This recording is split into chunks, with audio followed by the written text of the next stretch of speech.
Your spouse says something, but you heard something else. Now the house is boiling, the house is silent.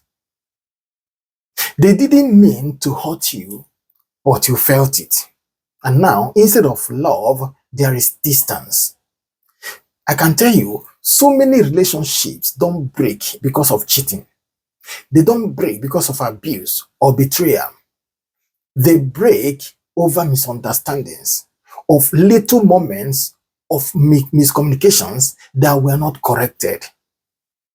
They break because of assumptions that were not questioned.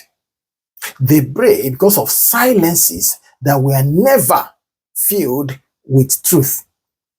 So today on BlissHills Relationship and Marital Hub, let's talk about some of the most common misunderstandings that ruin relationships. And I'm going to show you how to avoid them before they become permanent walls. So take your seat, go nowhere, settle down, because I'm sure by this teaching, your marriage is about to be transformed, translated, and transfigured 360 degrees for good. Now, if this kind of real, honest, and biblically grounded conversation is what your heart and your home needs now, please subscribe to BlissHills Relationship and Marital Hub. Let us grow, let us heal, and also build relationships that last with wisdom, with truth, and with grace. So, what are those things to avoid? Number one, misunderstanding love languages. Misunderstanding love languages. Please take note of this. You see, just because someone loves differently doesn't mean they don't love deeply.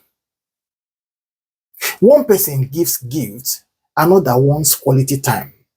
One loves true services, and the other wants words of affirmation. You see, when he fixes things around the house, but she wants him to say, "You are beautiful." Or when she buys him a gift, but he just wants quiet time together. You see, they both feel unloved. Both of them may feel unloved. But in reality, both are loving the way they know how. They are loving the way they know. They are loving the way they know how to love. You see, this misunderstanding causes one partner to feel ignored. It causes the other to feel unappreciated, and both to feel confused and drained. So learn your partner's love language. Do this. Try and learn your partner's love language and intentionally speak it. Not just to learn it, intentionally speak it. Even if it doesn't come naturally.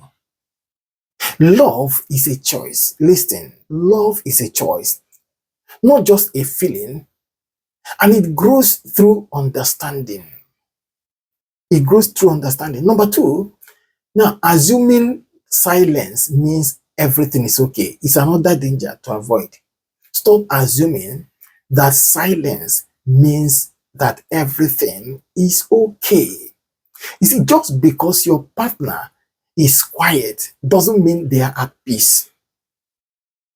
You see, many people withdraw when they are hurting. They go quiet when they don't feel safe to speak. They shut down not because they don't care, but because they don't want to cause more tension. They don't want to cause more tension. That's why you see most of the things you see. But the misunderstanding happens when the other partner thinks they are not talking, so everything must be fine. It's a problem. Or worse still, they don't care anymore. And this leads to emotional disconnection. Resentment building under the surface. Honestly. And also it leads to avoidance instead of healing.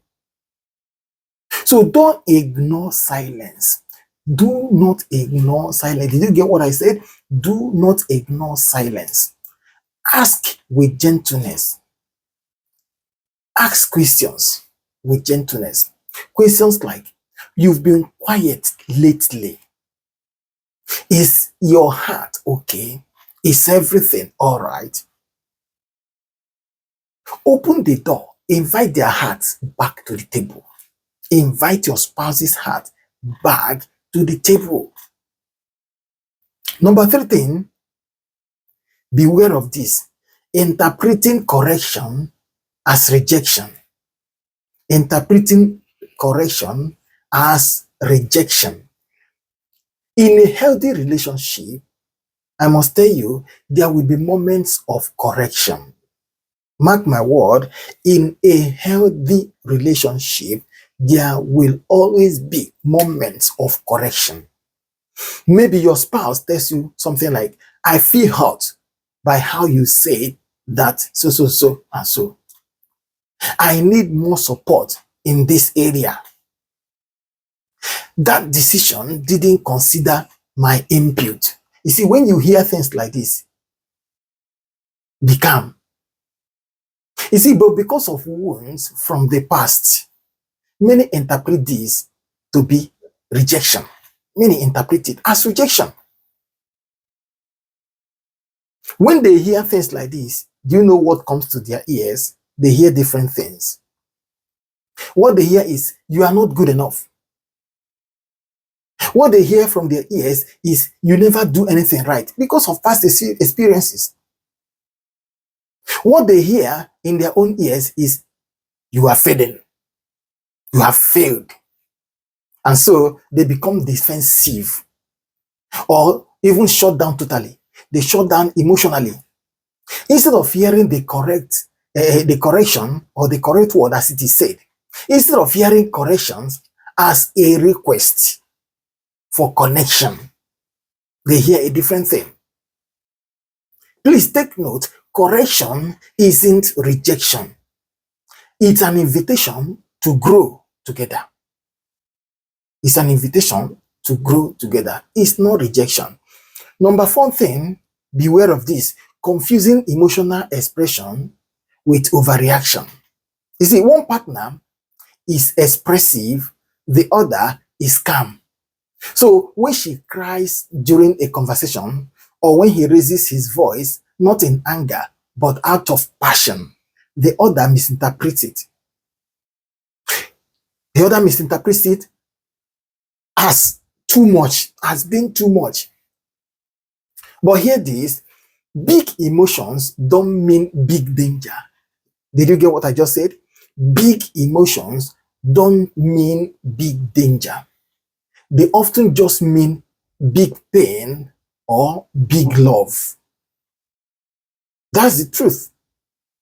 So dismissing someone's tears, passions, or hurts as dramatic can wound them more deeply than the original issue. So instead of saying you are overreacting, ask things like, what are you really feeling right now? Did you get what I said now? Instead of saying you are overreacting, ask, what are you really feeling right now?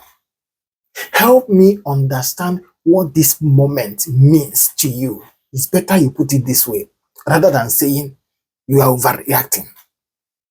Let their heart be safe to feel with you. Let their heart be safe. Number 5, beware of this. Expecting your partner to read your mind. This has got more damages than doing good. Stop expecting your partner to read your mind. You see, this is one of the biggest, I can tell you, is one of the biggest, most silent destroyers of peace in relationships. You wanted them to call, you expected them to offer help. You assumed they would notice your mood and ask what is wrong or what was wrong, but they didn't. Now you are angry. Now you are disappointed. Now you are hurt because in your mind, you think, if they really love me, they would have known. How would they know? If they really love me, they would have known. You see, but your partner, it will surprise you to hear this. Your partner is not a mind reader. Even the most attentive, caring spouses can still miss a need. They can still miss a need that was not voiced out. They can still miss a need that wasn't voiced out. So instead of stewing in silence, say something like, I need comfort today. Speak out. I need comfort today. I would have loved, you can say things like, I would have loved it if you had called me. Express yourself. Say things like, I really could have used your help with the kids.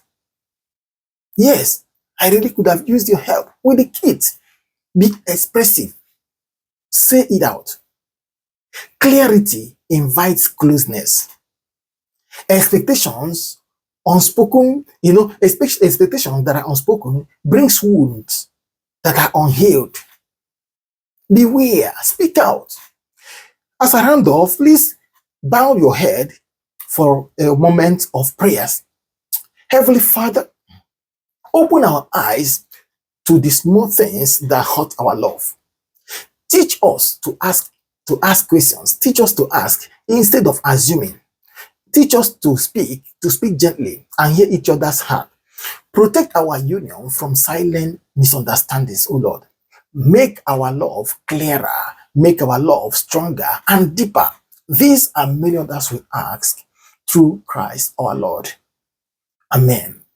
Now, what is one misunderstanding you and your partner have had to overcome? Can you tell us? Speak to us in the comment section. Drop it down there. It might help another couple to heal. And also share this teaching with someone who feels distant in their marriage, in their relationships, but doesn't know why.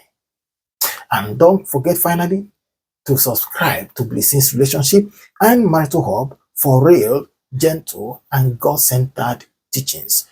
And make sure you don't forget to share this teaching, because you must hear this. Sometimes the biggest breakups start with the smallest misunderstandings. Did you get what I just said? That's the reason why I have to share this video so many others will receive this help. What did I just say in conclusion? Most times, the biggest breakups start with the smallest misunderstandings. The Lord bless you for taking your time to listen to us. And I believe I'm going to see you again in our next video. And until then, continue to build the marriage, the relationship that lasts. The Lord be with you.